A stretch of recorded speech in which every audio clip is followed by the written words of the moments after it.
It's FrightFest Television, and of course I'm here with a good friend and a horror legend. Yes, it's the one and only Robert Englund. Robert, so pleased you're here with us. I'm so happy to be here. I'm so proud of this film we have at the festival. Absolutely. I mean, you must get sent loads of scripts. So what is it about films these days that think, I'm going to spend time doing this movie?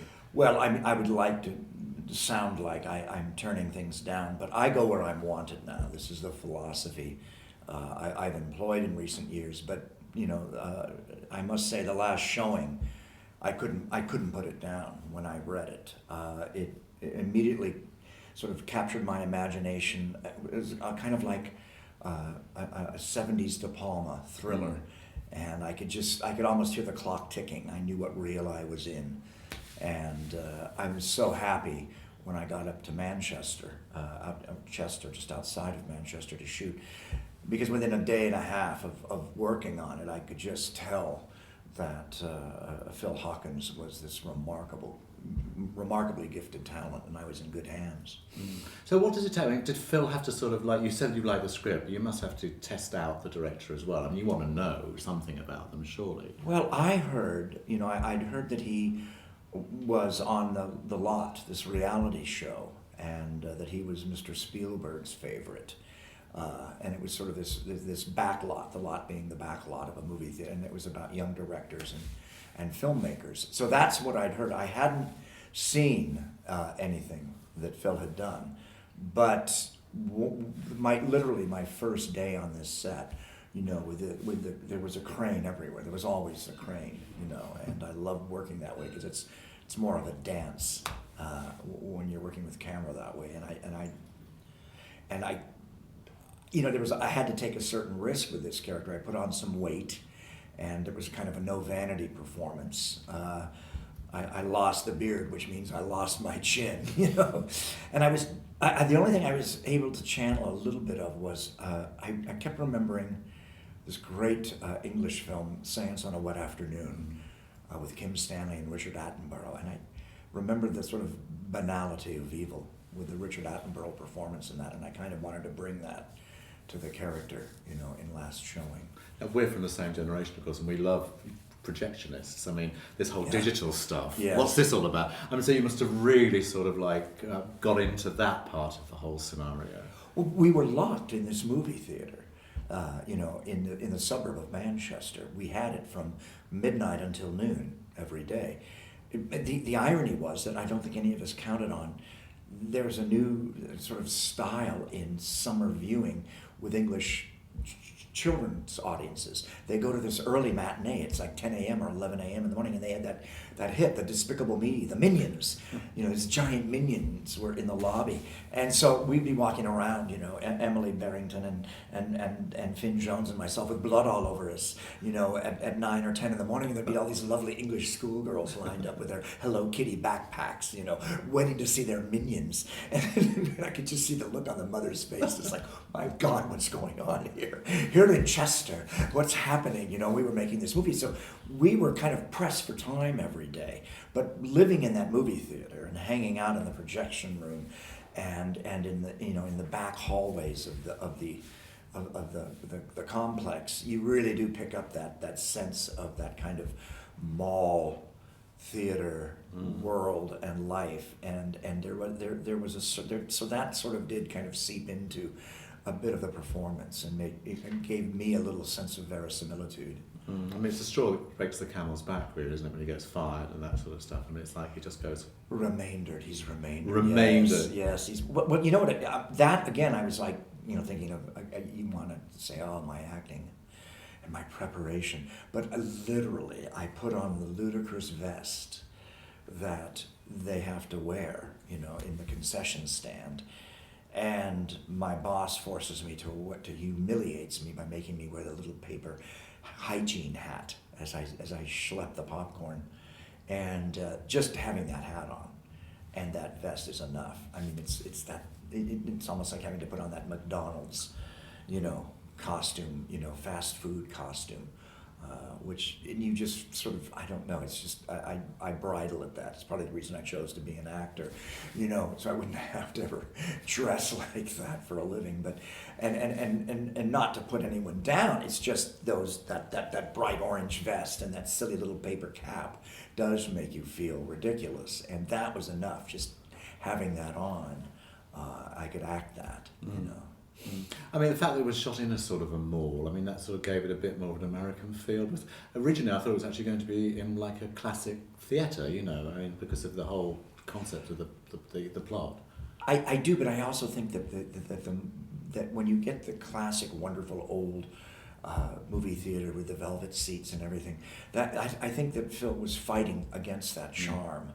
I think he wanted us to see a kind of diminishment in the film-going experience that can happen. I mean, we all remember when they divided up all the wonderful old movies, and what it was, it's not my phrase, but somebody called it Hell's Octoplex, at the mall cinema, and I remember that. I mean, where I live, my little village in Laguna Beach, California, there was a wonderful old movie theater that I remember from my childhood.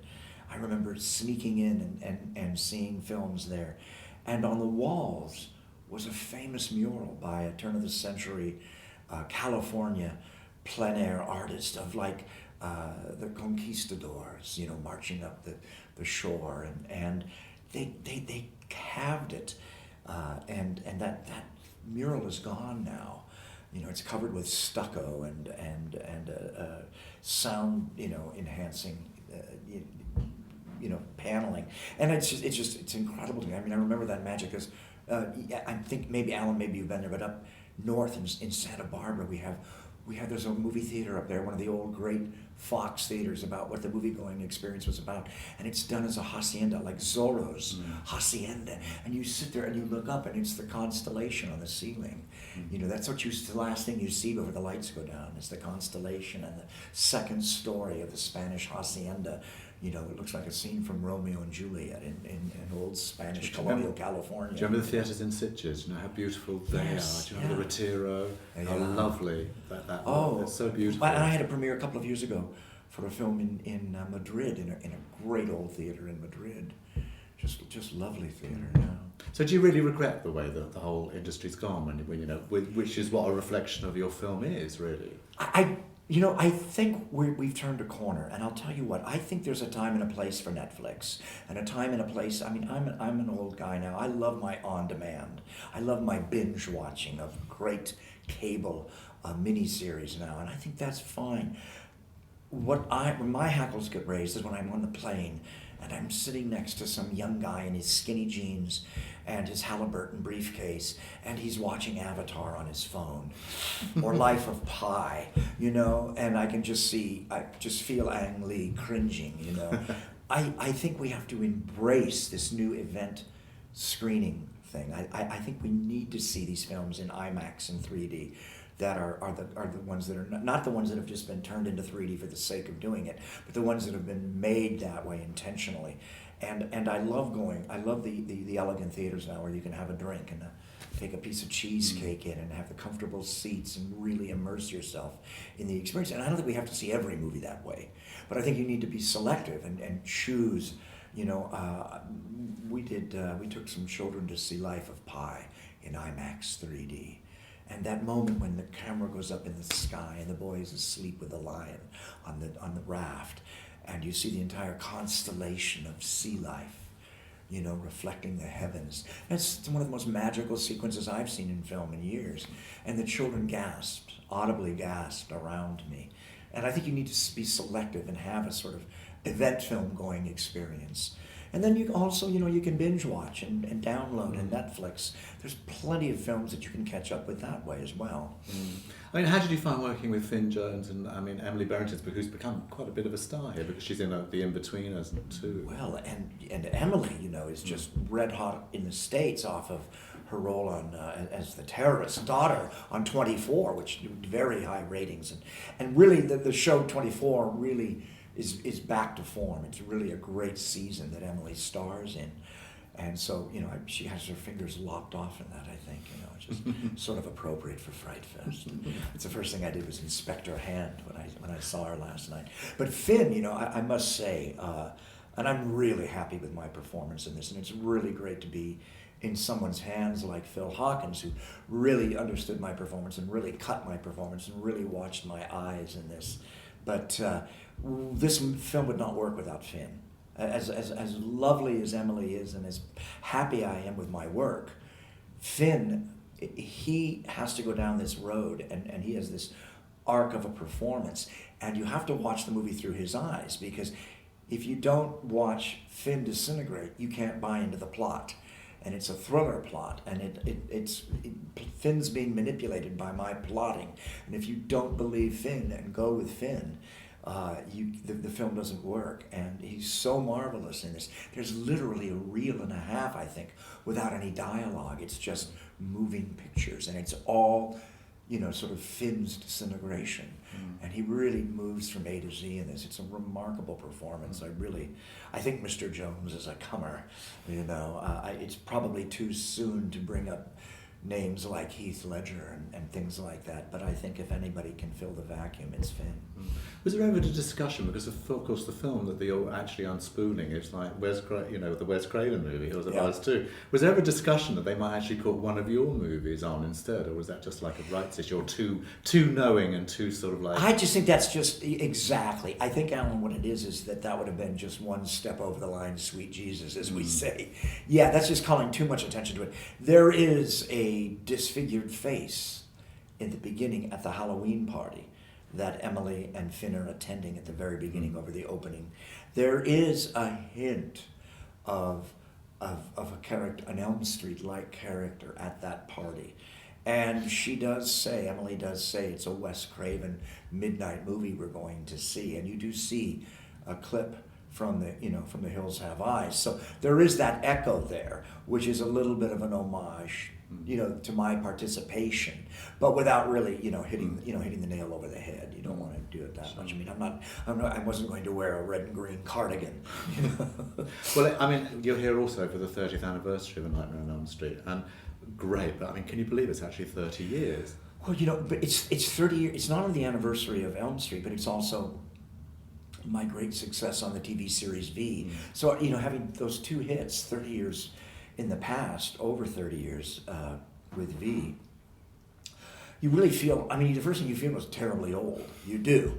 But the great advantage for me this year is I've said yes to just about every film festival and Comic-Con that's come calling, because I have several films coming out, among them last showing, which I'm so proud of, and it's been an opportunity to get the word out about, because they're both low-budget films that I have coming out. And in the case of one is in your program, in the case of Fear Clinic, they're still working on it. They're still scraping pennies together and enhancing some effects. And I think they're taking some of that money out of our publicity budget. And so I want to get the word out about both of these films, because they're both for my fans, and I'm really happy with both of them. And so it's the great blessing of the 30th anniversary of Nightmare on Elm Street has been that it's been a great opportunity for me, to sort of talk about these projects I have coming out. I mean, when you look back, what do you think about it? And what were the highs and lows for the whole Freddy Krueger line? It's sort of taken on a life of its own now. I think the great blessing for me, the great happy accident, was that my career came of age along with the technology, the new technologies. I was a guest, people forget, but as Freddy, I was a guest DJ, a guest VJ on MTV a couple of times, and then the videos came, and I remember New Line Cinema's advertising department winning the Clio Award for kind of like mom and pop video store displays, and the box sets came out, and then cable television began, and they began to screen the Nightmare films on cable television, the first few, and then the DVDs came out, and the Blu-rays, and now Netflix, and more sophisticated cable and downloads. So I'm almost on my third generation of fans, and that what you have to realize, Alan, is that you can take a 12-year-old boy today whose father was a punk rocker or a heavy metal fan and a Ramones fan, and discovered the original Nightmare on Elm Street, one scratchy print being, shopped around the East Coast in America at a few movie theaters, and discovered it, and he took it on as his own. We have to remember there was no hype for the first film in the States. It was discovered by the fans. And now that same film can be popped on, one of the Nightmare on Elm Street films, and especially the latter ones. You could put on Wes Craven's New Nightmare, or the Stephen Hopkins Part 5, or even a double bill of 3 and 4. You put those on a 50-inch flat screen, in the man cave, a Blu-ray, and they look better now than they looked on video, or in those divided up movie theaters we were just talking about, in those Hell's Octoplexes, when you would see some scratchy print badly projected. To see them now, that digitally remastered, with the lights turned off on a big flat screen, they look great and they hold up. So there's this great gift of technology now, I think, and I think Hollywood has to embrace this. Films have a greater shelf life. Cult films are being rediscovered than they've ever had before, than the films of the 30s, 40s, and 50s.